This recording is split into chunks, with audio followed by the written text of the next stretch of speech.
So first of all, thanks everybody for taking the time to join. Video, audio, everything works well here today. We got a nice turnout too because everybody wants to hear about Peter Crosman and his work and his experiences. So if you hadn't met him before, Peter is a graduate of actually 1977. So he's a contemporary of myself and several other people on this call. And he's a renowned special effects creator. And, that's a sort of a wide title because he's been doing things since Industrial Light and Magic and before. So let's welcome Peter. And got a couple of things to say?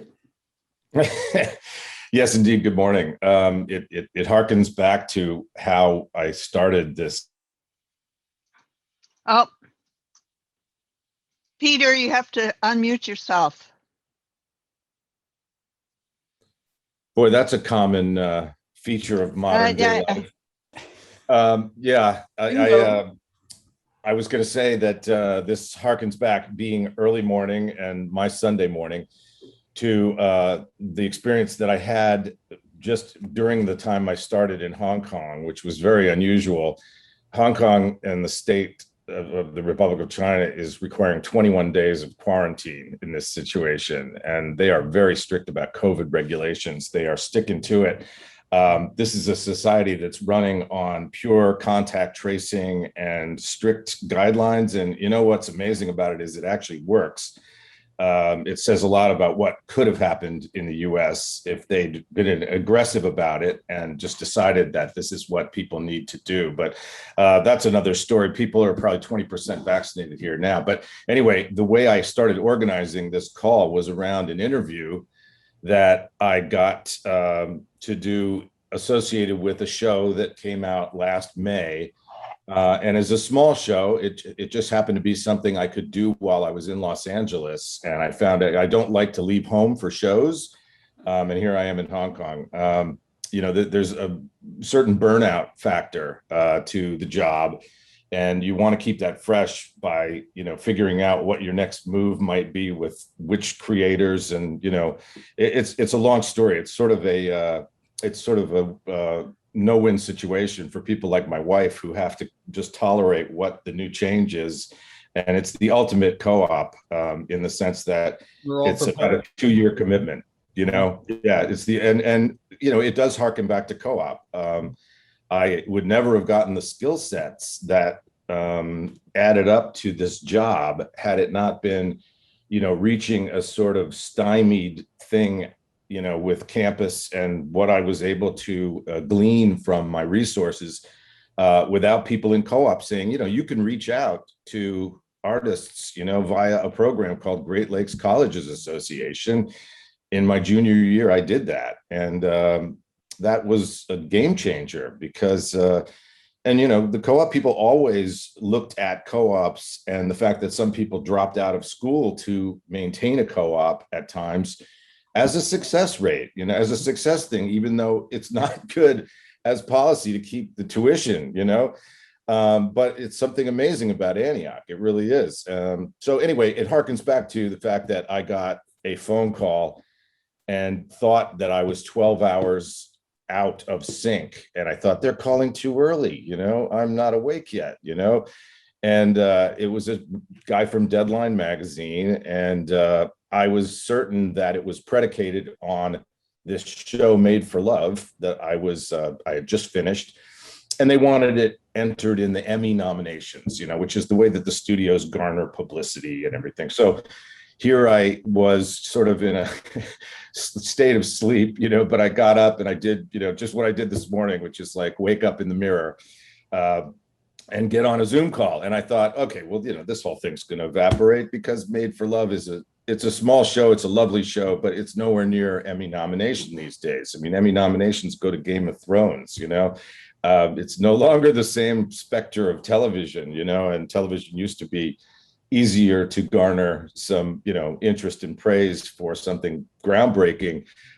because budgets were limited and that sort of thing. And it's always been an interesting place to sort of veer off to from the feature world as of like 2005. Anyway, that's another story. But I got up and I did this interview, and I was convinced that it was note-taking for this gentleman, and that's the way it is now. You know, you tell somebody you're recording, and you don't mind if I'm recording. Of course not. You know, and so I did this whole interview that I'm going to play without really considering that it might actually air.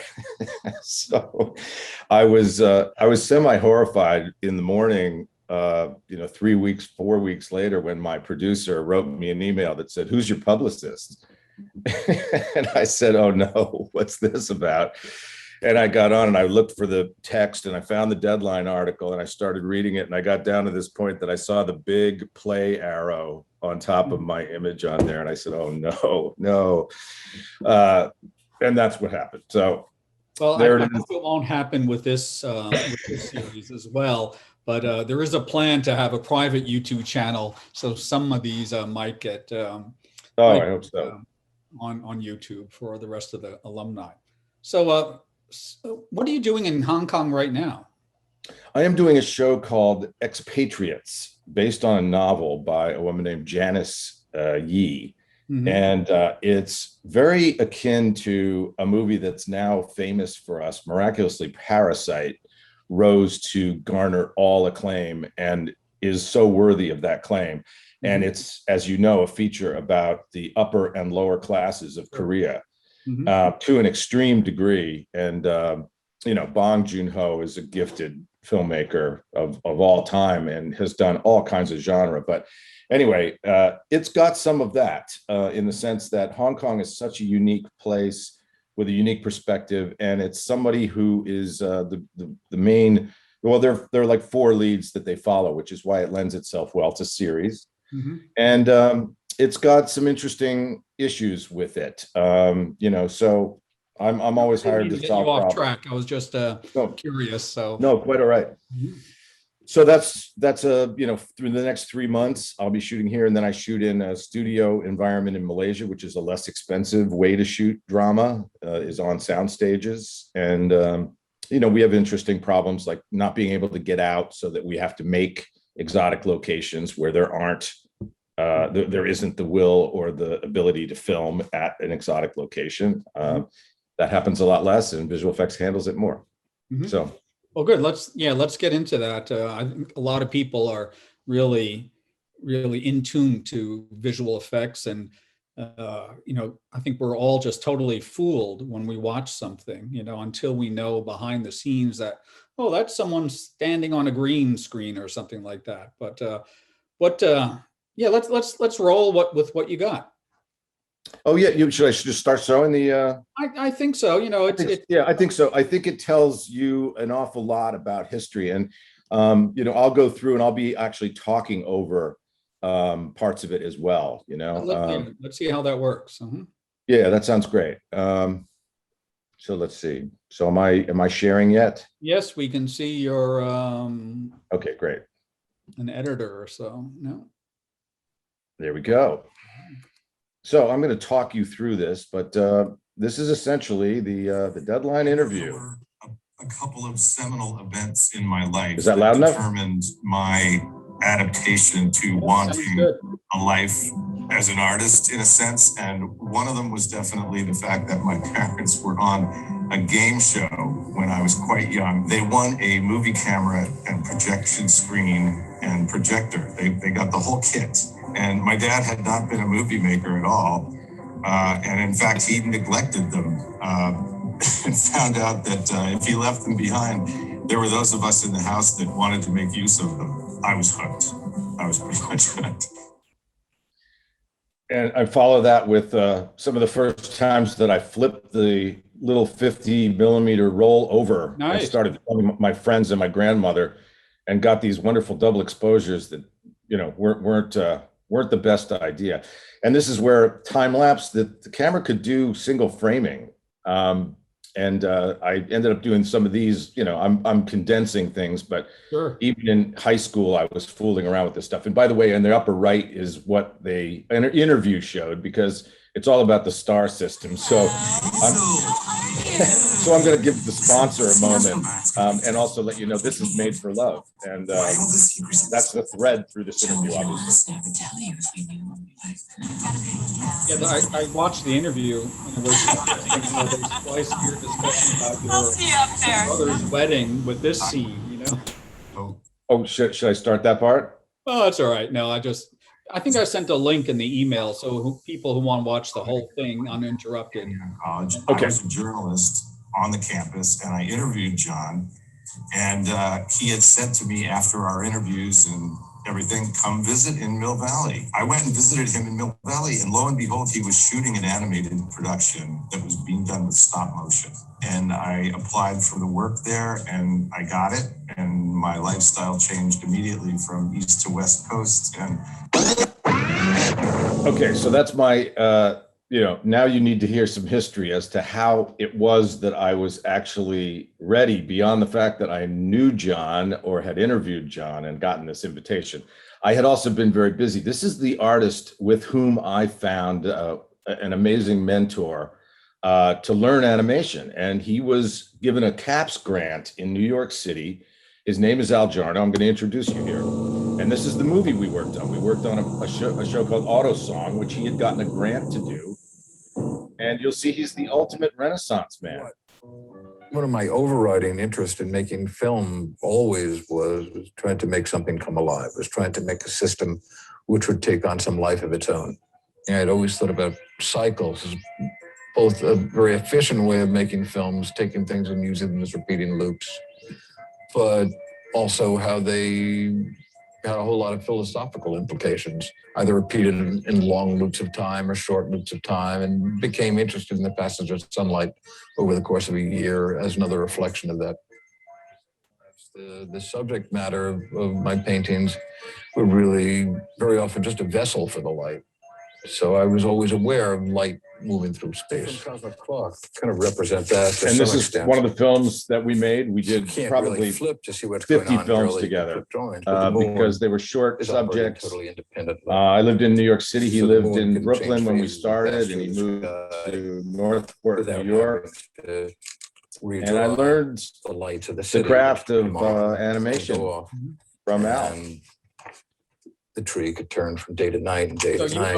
You really had the chance to see an incredible change. I might have isolated them at the point. Oh, big time. Yeah, that's part of why I showed it, because you mentioned that I knew the early techniques.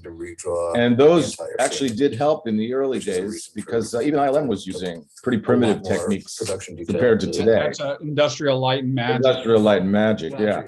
Those are my cities from the futuristic quest. This is something I did at Antioch as my senior project. I never really gave it a good formal finish, but I did end up, using it to show people what kinds of things I've done. And often I showed it as flip books, because I learned that 3x5 flip books loan themselves to easy expression of this kind, starting with pencil, and then I inked the drawings. And so who were your professors at that time? I had Tony Conrad. No kidding. And of course Bob Devine. It was an interesting mix. And Tony and encouraged us, with every kind of technique, media. And Andy Voda is an Antioch student who actually put together an animation camera, and we shared the use of that camera. So that's an excerpt from that movie. But I had learned enough to do that on campus, basically. And animation I loved because it wasn't reliant on the kind of infrastructure that I'm dealing with today. Actually, with what some directors say is that a motion picture is like having 60 people steer a brush, because it's so unwieldy. Anyway, this is a little bit on John Cordy, the John Cordy I met. My name is John Cordy. I've been working in films almost 30 years, and most people know me for live action work, like the autobiography of Miss Jane Pittman. Actually, I started in animation. And when I was 16 years old, I got fascinated by animation, and I've done it a little bit all along. But we've just recently finished a full-length animated feature called Twice Upon a Time. And it has to do with fantasy and reality. It has to do with being in the stream of time or out of it, and whether fantasy lands are better than reality.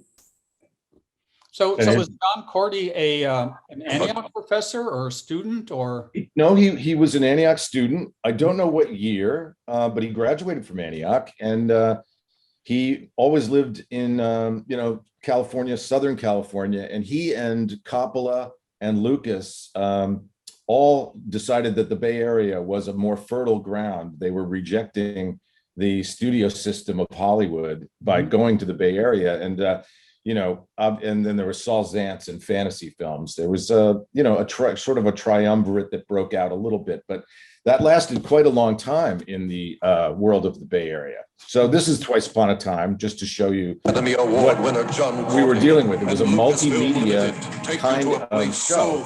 And actually, I met my wife there. She was one of the 11 animators that worked tirelessly for years on this picture.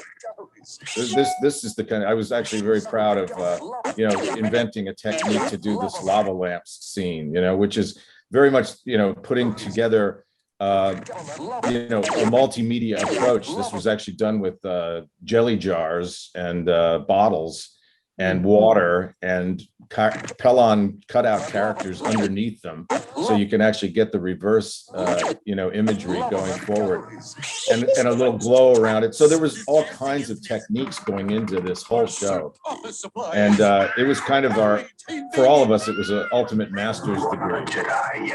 It is nice to mess with fairy godmothers. And it's a very interesting show. The tallest tale you could never. So you said that the timeline on this was years. Thank you.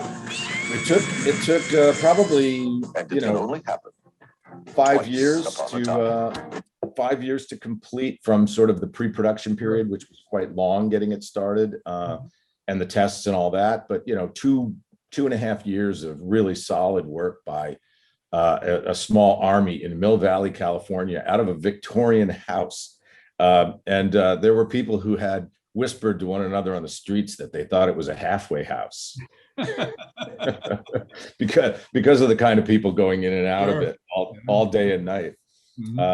This was a fascinating experience. Unfortunately, the movie was a complete box office bomb, largely because the money that was going to be garnered for its publicity was going to come from Blade Runner, and Blade Runner was a bomb. Technically, we now know it's a classic, but it did not make money, and that was tied to the Ladd Company as well. And this Ladd Company release, they would not stick their necks out and spend, I don't know what the final budget on this was, but it was nothing compared to our modern, Pixar features. Of course, it was an eighth of that price. But anyway, it was a fascinating time, and many people kept in touch with John Cordy. He never really did another big animated production again. I think it was overwhelming for him. Yeah, it could be. So how long would something like this take now, using? This is being done today. One of the animators, who was a quote unquote sequence animator at the time, and he directed his own sequences, was Henry Selick. He was one of this core group of animators. He's done, of course, Nightmare Before Christmas and Coraline, and he has followed through with this stop motion animation technique. But obviously, Nightmare Before Christmas is the most notable. That one is now, heralded. And at the time, Disney didn't even promote that. They weren't sure what they had on their hands, other than they liked the charm of Tim Burton's drawings, but they had no idea it would become such an overwhelming classic. And so today, this is taking, approximately the same amount of time, probably 2 years of full-time production, and many stages. What's fascinating about these stop motion shows is it's happening on maybe 25 mini stages. And when I say mini, they are not small. They're the size of, a good sized, apartment. A stage could be that big, and has to be in multiple locations. But it's a fascinating process. So yeah, that's the equivalent today. And so they're still doing stop motion, but of course most stuff is done in computer. So this is how I got to ILM basically, because it was the same community in Northern California. George Lucas's wife Marcia was a big fan of Twice Upon a Time, this feature on which I was one of 11 animators. So that was really my entree into visual effects, because people in that community were working at ILM, and I applied to work there to do the same kind of animation. So I jumped right into Back to the Future and Ghostbusters and some amazing high profile shows there. So apologies for the quality of this work. This is all stuff I kept, I've got some of it off YouTube because I'm here. I don't really have my files, but a lot of it's available on the web. Star Trek 6. Confirmed, sir. I stuck this in. This is Bill and Ted's Bogus Journey, but I did that later. And then this basically led to a parallel time where I was doing commercials, and you'll see in a moment, Henry Selick and I partnered to do MTV ID when we had time in between real projects. We did these sort of art projects. This was for Ridley Scott's company in Los Angeles, RSA, and I worked with Jake Scott, his son. And this is one of our probably best known MTV IDs, which Henry, while I was working with him, we must have done 20 years, 25 of these. 10 seconds long. It was kind of a great medium because it was limited. That's actually a moment of my flip book in there. We used all kinds of independent filmmakers for these little insets into the doors. And this is our friend John Pohl, who was hired to sit for long periods of time torturously while we did stop motion. I just snuck a moment in there. That's I had the original for this one available, so there I am doing the punching in John Pohl, who was very hot and uncomfortable in that suit. We didn't have proper air conditioning in this loft in San Francisco.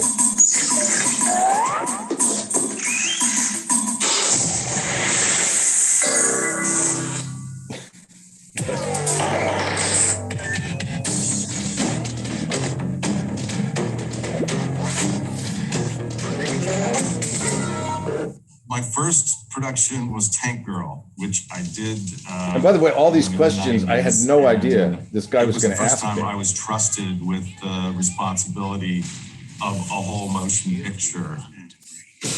I like pain. This particular producer, Aaron Warner, had gotten to know me as an artist at another facility very akin to ILM called VIFX in LA. And that was the first time I realized, the responsibility that the visual effects supervisor has. And there were a lot of complex challenges in that. Unfortunately, the Skotech brothers were miniature specialists, and we realized how we could do this stuff in the highest end fashion, but still on a dime. There's always that budget limitation that in some ways pushes you harder. Hey girl, what's it like knowing you're about to die? You don't. And I was on the post-production. And this brings it back kind of full circle to Made for Love, which is after all what the interviewer was after. But he took the time to go into a personal history. And again, I had no idea why, but I was happy to answer his questions. So this kind of goes full circle, and then we'll get to a Q&A shortly, because I just go through problem solving on Jack Ryan. I was in Colombia 2 years ago, and the scene we're filming right now is the result of unintended problems.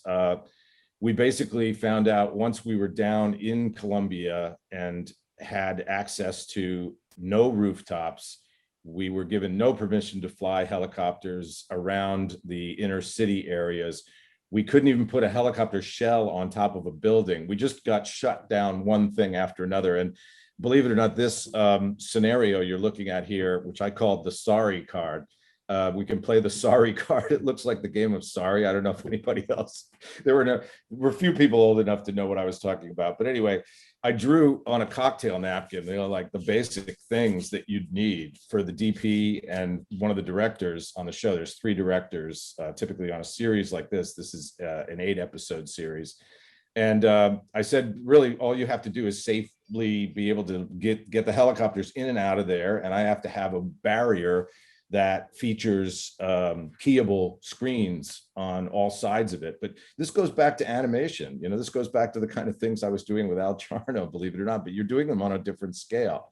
And it sounds ridiculous. I couldn't even paint those containers. They had to be wrapped with a cloth material, basically. So anyway, here's the problem solving. This is what it looked like in the editor's cut before.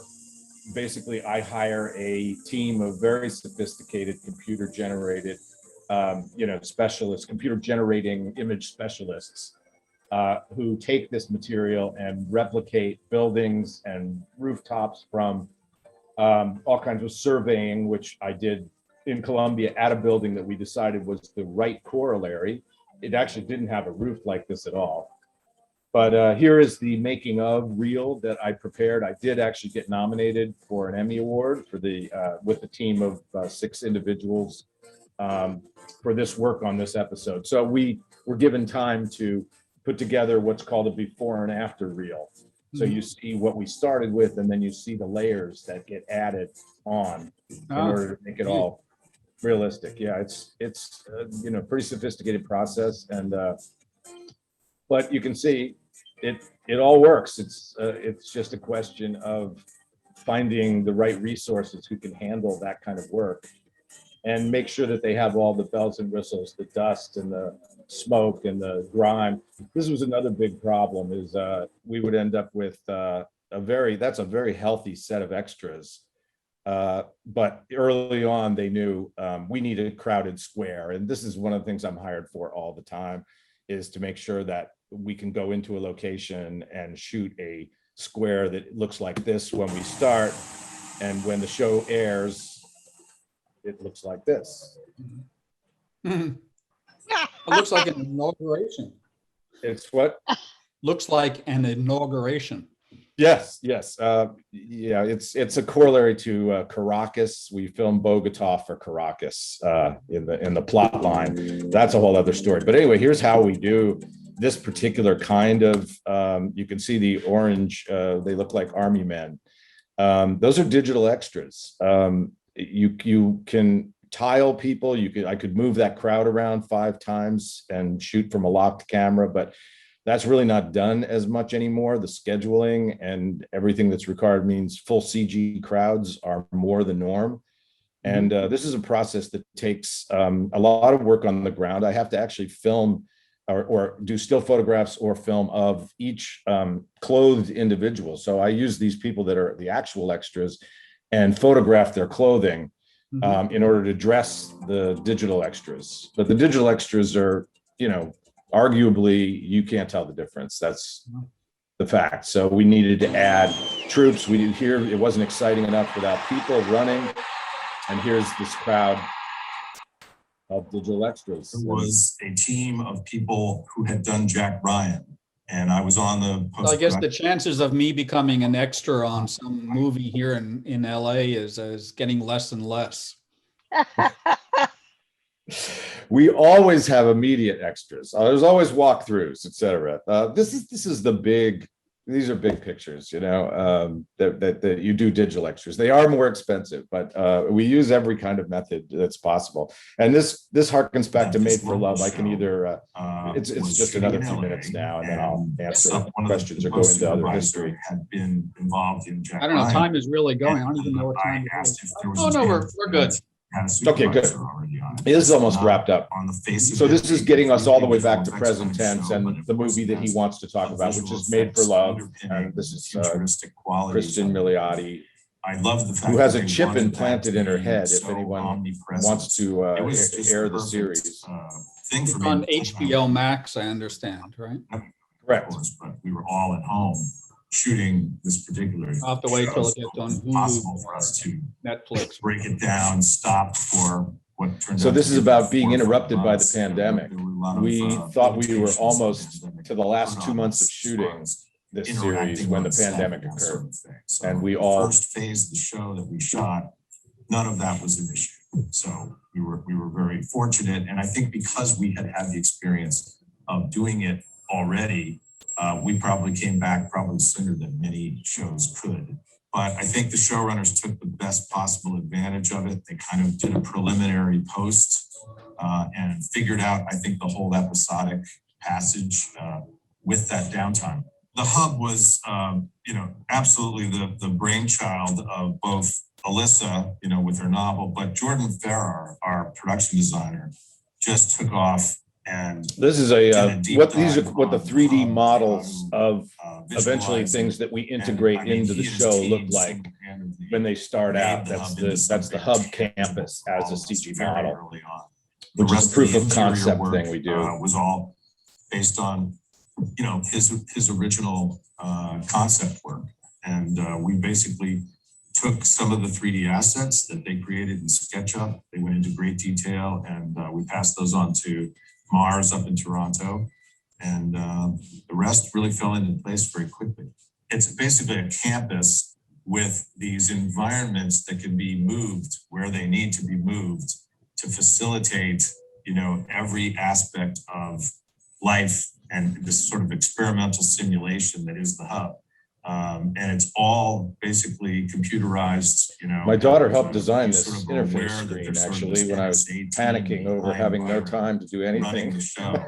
I heard you do this in SketchUp. You don't use Unity or had to sort of penetrate. Oh, that's an interesting question. Unity software? Yes. Yeah, we should talk about that. We should talk about the real-time engine. This foreign entity from outside. There were two distinct ways to shoot the hub. One was, simply taking the environments that we were using as locations and imposing some limitations on where and how we could contain the action so that it didn't exceed the borders of the cube. So that was kind of the exterior. Like your mail pop-ups. And then there was interior shooting that was based on the fact that these cubes were created for every environment, and they were of varying sizes. And we went to great pains in the series to basically show the very first cube, which was on the back of a truck. So it's very tangible, sized and shaped, and there's a doorway. So it allowed everybody to sort of satisfy their curiosity. And in that case, Hazel really goes with the fantasy of what this thing can deliver. So that was the constructed interior staging of the cube, which happened on stage and in that one location where we had a built cube on the back of the truck. It was a very unique challenge to create that staging element, and it was used quite extensively, as you know. So it was just a matter of where we were going to try to create the illusion and making sure everybody understood the borders of the and then it goes into one character that really is the reason they wanted Zelda the help. This is Zelda the dolphin, who was a character in the show. To consider. So was this filmed underwater? That was filmed underwater. Yes, we used a YMCA in the valley and sort of cordoned it off so that it was the same border lines as a swimming pool that we were using as part of the environment. So this is the process of building a CG character. And these are the before and afters that are associated with making a realistic dolphin. And you can see these guys really know what they're doing. This is ray tracing, science. Pretty amazing amount. It's everything in there is a computer model. The dolphin itself, the reflections, the refraction, the water simulation, all based on real physics. That's the water we filmed. And then we had to replace the water anytime someone was in it with Zelda because all the reverberations, rays of the water change with it. But the fun part of this is that the director on the show got a call from PETA, People for the Ethical Treatment of Animals, to make sure that there was no dolphin really used in this show in a restricted environment. So I took that as my first mission accomplished compliment. Kristen as Hazel and Zelda look great and let an audience really see both of them in their emotional conversation underwater. That was really tough and challenging for so it looks very plastic in its computer generated form. This is a computer generated plane. In, the best possible close not in its final detail, but they used the models they could find for the press. Everything else that you perceive as being in motion, other than the fact that we towed up the plane at one point. They cleaned that up and they made motion shots out of that, but they did a great job of making a virtual airplane. The reason I love this job is because it is a puzzle from the get-go. There are so many different interleaving elements that need to come together to get a final that no one would question that it happened for real. Sometimes it keeps me up at night thinking about how to overcome the limitations of whatever it is that we are trying to accomplish that can't be accomplished with a camera. Every show has its kernel of concentrated problems that are things that you're going to gradually untangle. And there's something about that I just can't get past the idea that I want to be the person for that problem solving. I want to see the result. I want to be in that dark theater when we basically do something impossible. It's just a fantastic feeling. All right, there's that interview. So that's full circle, and you can go back to the format. I think you've covered. Back the screen. There we go. Oh, that goes right back. Okay, great. Yeah. So that's a lot of material. I just thought it kept growing when I kept adding clips to it, but I thought, a picture's worth 1,000 words. It really gives you the Antioch background, which of course I never got into thoroughly other than John Cordy, which was a very unusual thing to have happened. I may never have gotten to Mill Valley to look him up. I didn't really take him that seriously. Everybody says that. They don't necessarily mean it. But he really was gracious. And when I called there, he said, absolutely, come up and see us. Mm-hmm. Well, there's so many questions that I have, but we're sort of running out of time here. I think I'd like to open it up to questions from everybody else who's here. So if nobody I see there are a couple of things in chat. Let me go into that. Someone's monitoring the chat. Yeah. All right. So a couple of questions. All right. So does anyone have any questions? Joan's raising her hand. So why don't we go with Joan? Yeah, I just wanted to say that you brought back memories because in one of my co-op jobs, which was not in entertainment at all, it was Wright-Patterson Air Force Base. The task that I was given was to figure out a way to use stop action photography, stop action animation to test experimental aircraft instrument panels. So I had to invent a way to do that, how to position these mock-ups, which were just cardboard, so that experienced pilots could look at the film that was made from that and have a feeling of seeing a real aircraft instrument panel. So it didn't have to be engineered like a trainer. Mm-hmm. And This was a co-op job, actually. Can you imagine? That's amazing. That's amazing. I would have loved to have seen that model, actually. Well, nowadays it's completely obsolete, of course. Everything's done by computer. But if you want to test a brand new aircraft instrument panel, rather than putting it in an airplane or a trainer, you can just do it with stop action photography, as I showed. Wow, that's fantastic. Many a mock-up. I made many a cardboard mock-up, and people still love miniatures for being mock-ups and using a lipstick camera. As a matter of fact, there's an amazing story about Steven Spielberg meeting Stanley Kubrick for the first time in the middle of Pinewood Studios. Steven was walking around. I went to the Remembrance, and some amazing people spoke about Kubrick. And he said this guy was obsessed in the center of the room. He was moving around this thing.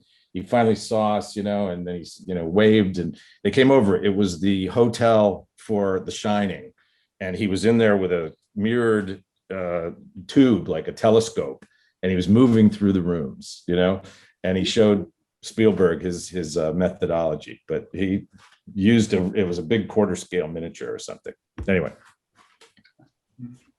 miniatures were used a lot in, we literally filmed them, but we also used them just as mock-ups to figure out how to build something. I mean, let's test it first before we commit, right? That's the way everything is done in every industry if you're doing it right. Well, then I have a question. Why are so many movies flops? I mean, so that's a great question. I mean, how they all this time, mocking things up and doing readings, and then you see movies with great actors, and it's like, well, so. I don't think anyone understands why that happens, but. Well, the truth is, a little bit of it is alchemy. I mean, I think George Lucas was very lucky to have the cast that he had. Imagine, someone in the role, of, basically Luke Skywalker, even, all of them just merged. They just came together. Carrie Fisher. I mean, what a gift to that show. But I don't know that George was the guy that actually chose them in final form. But that's a big part of the directors is deciding whether the chemistry in people works. And I'm not sure that's done well by committee. And basically, now these studios are owned by larger and larger entities. So there's not a tastemaker that holds a lot more power the way they used to, whether they were right or not, But we've had like Victoria Hochberg on here, who was a director, and other people. And I think that the way that the director interfaces with the actors makes a big difference on the chemistry, whether they feel like they're working together or working against each other. But I don't know, it's a huge. No, it's true. Absolutely. But it is alchemy what makes a movie actually hit at the right time with the right audience, but it sure doesn't seem like it should be as complex. You're absolutely right. It even seems to me like, how did they not know that was a bad idea? For some movies that come out, I just go like, I can't imagine somebody approving that. No one's we haven't had a chance to talk on your Walking Dead or your fear of the Walking Dead involvement, right? You were involved in right. those, right? Yes, indeed. When I was, reading up on your accomplishments, it sort of suddenly popped into my mind that Dwayne Jones starred in the original Night of the Living Dead, and he was an Antioch professor before that. So what do you think it is about Yellow Springs and zombie?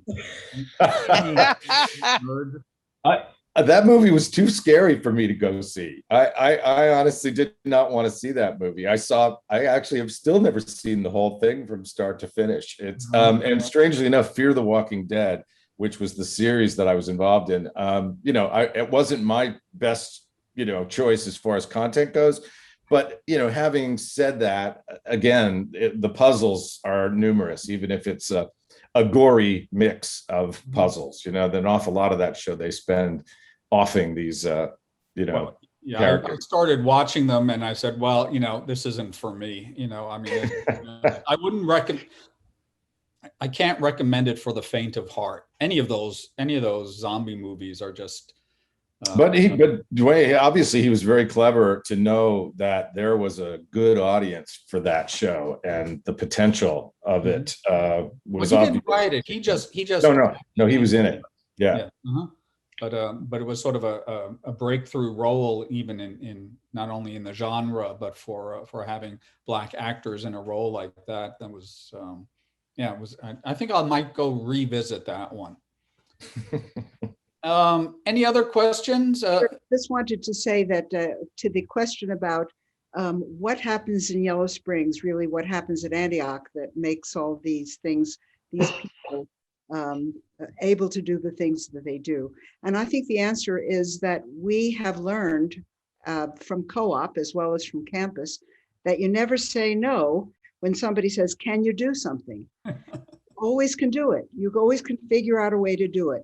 I also wanted to say that I remember that John Cordy showed his film Farewell to Manzanar about the Japanese internment camp at Reunion a few years ago. Wow, fantastic. Yeah. Yeah, John's a really, really wonderful man and great filmmaker. And yeah, I got to see 4 of his works. And Farewell to Manzanar is really, not many people have made good movies about that very potent subject material.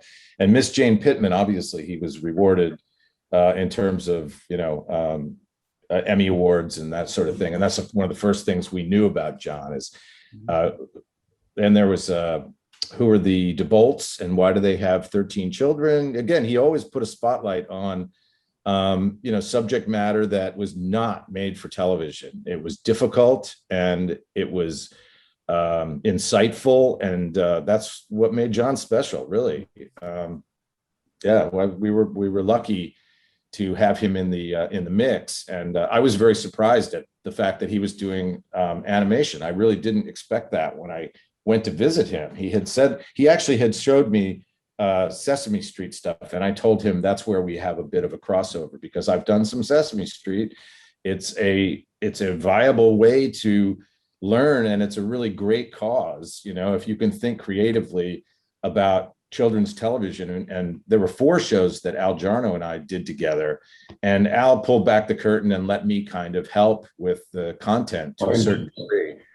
But he had good friends in high places. They didn't have a lot of money, but they loved the problem solving and his creative content.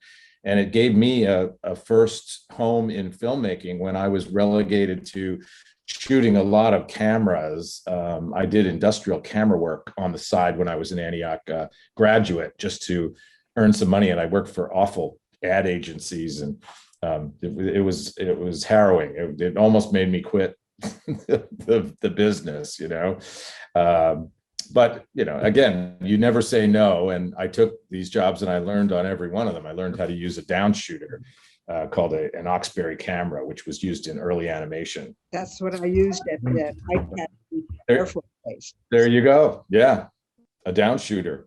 That's what they're called. So I think that David Hall had a question. I was wondering about the hardware, computer hardware and computer software over the years. I have the impression that Macintosh was favored at one point, and I don't know if that's still the case. And what can you tell? That's a very interesting question you ask, because I was in ILM at the time that we were given a lot of initial help by a group of Mac enthusiasts, and they were very much using Apple computers. And we did the very first big map painting for one of the Die Hard movies. It was the second or third Die Hard, I think. And it was a big pullback shot. And it was made with 3 pieces of motion picture all tied together in a big map painting. And the issue we had was they wanted just a credit at the end. Something to say, we're hand in hand with you on this, we're creators too. And George wanted a black box. He did not want ILM to be seen as open source, in any way, shape, or form. He wanted to hide that. It's a bit like the early filmmakers like Disney. They all wanted the secrecy.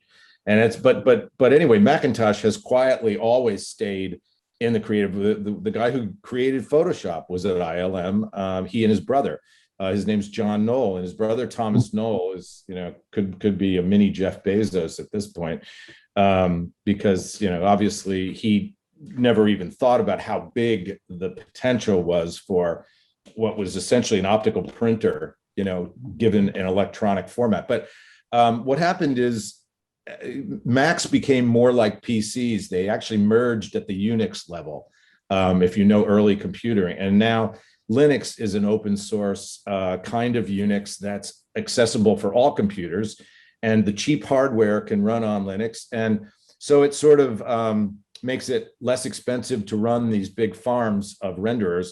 they're becoming controversial right now because of Bitcoin.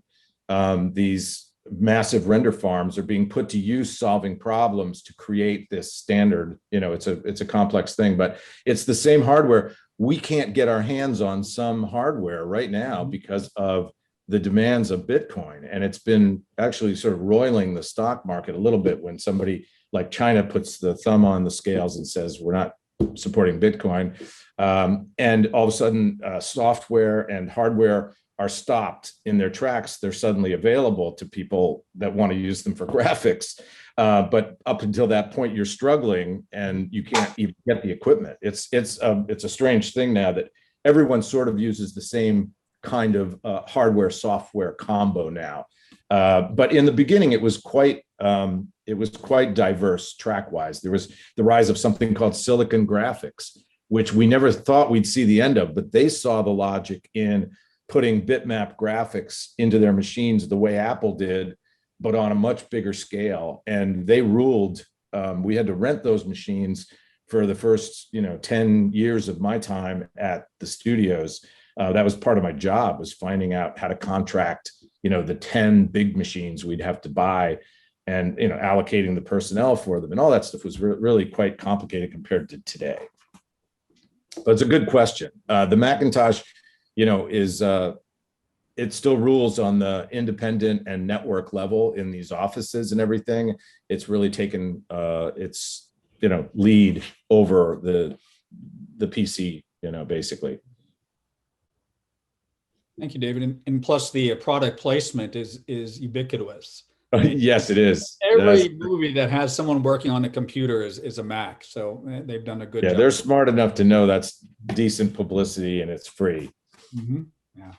Well, very good. So I'm not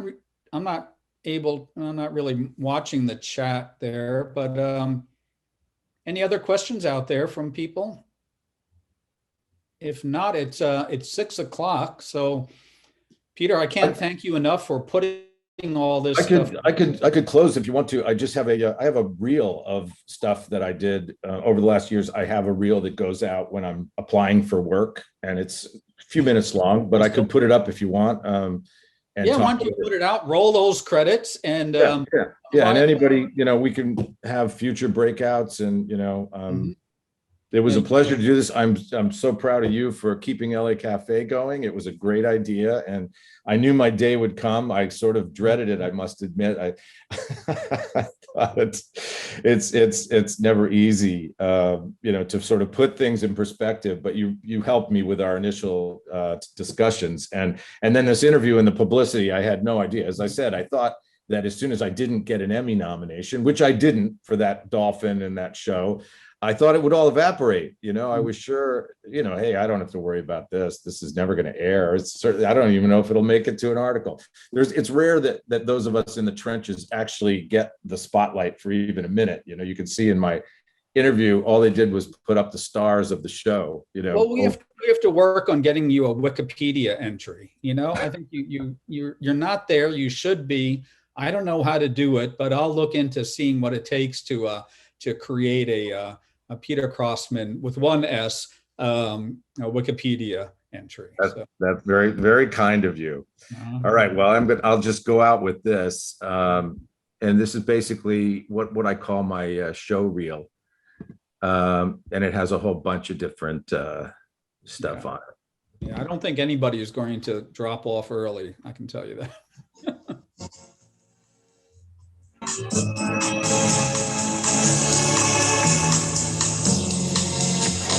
This is a show called Midnight Texas, and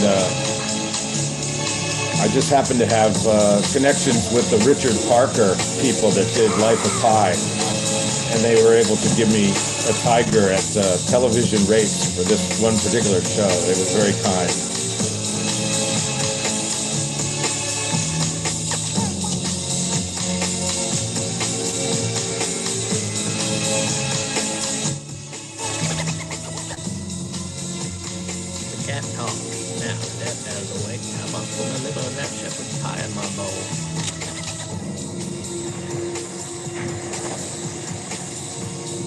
Work on cats. Yeah, talking cats. The movie Cat. Oh no, that's a good story. This is some poor sad guy in Fear the Walking Dead, and this is why the zombie genre is so much fun. I was asked to bring these heads to life that our character Nick is harvesting a gory harvest, and Fear the Walking Dead needed hordes of zombies all the time. So that digital zombies technique, you can see us adding enough zombies to make it scary. And car crashes are I'm not selling my hair. pretty normal too.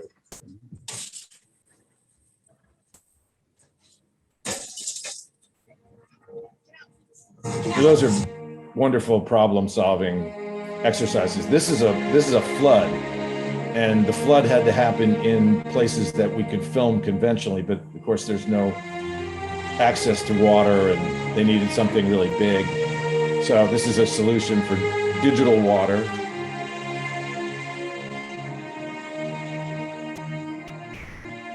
And here's a Tijuana, basically a Tijuana outlet that we turned into a moving water phenom. That's all digital water with digital stuff in it. And this is quite an exercise in blowing up a real infrastructure that exists down there that had to be replicated in computer-generated fashion. So this is the size of the model that we had to build. And it's all done from what's called LiDAR scanning. We scanned this for 4 days with a scanner that goes around and gets all of the 3D characteristics of an entire infrastructure so that you can put a virtual version and a real version together, and no one should understand that there is a separation or difference, which is much harder with miniatures. But you see, that's a still frame from our simulation. Then this is something you can do entirely inside the computer with a model, and this procedural stuff with bubbles and stuff, that all looks very real with computers. This is a traditional map painting, which is considered a lost art these days. And then weather phenomenon, this is a sandstorm, all done digitally. Digital model of before it's like a 200 AD thing. And of course, creatures and ghosts. This is for that same series, Midnight Texas. And then there's always pilots, these pilot shows that don't always make it to the air, but they pose. This was sort of a Harry Potter scenario in New York City.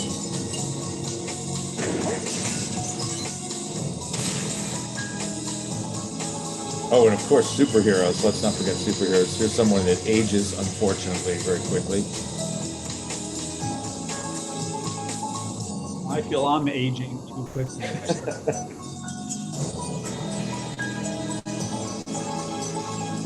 Yeah, we love zombies and vampires that can be eradicated on contact. Boy, this stuff is very sophisticated at the computer level. This melting stuff, it's actually some pretty complex models. This was done on believe it or not, a satellite dish. This is old school, what was supposed to be a nuclear detonation. So then I put in special assignments because I'm lucky enough to get hired for stuff like Across the Universe, so where Julie Taymor asked me to make Uncle Sam come to life. Which was really fun. And this, don't ask, this is Monkey Bone, which had to be done in sort of puppeteering fashion, but fused together with computer-generated imaging. How do you sleep at night? And this is a crazy movie called Idlewild, where the director wanted the musician to see the note more. This is simulating slow motion effects for a movie called Idlewild. Oh, and that's a great story there. This is my moment with Salma Hayek, who starred in Across the Universe as the nurse in the psych ward. And she came up to me and said, "Now, Peter, I know what you can do with this computer generated material." She said, "I'm expecting you to take my hips and crush them." But literally, I was there when one of the dancers in the choreography that they were doing for that sequence actually came up with this idea, and I said, "That's genius. We have to do that." So Salma Hayek's playing the heroine, literally, of this psych ward guy. So that's my closing shot.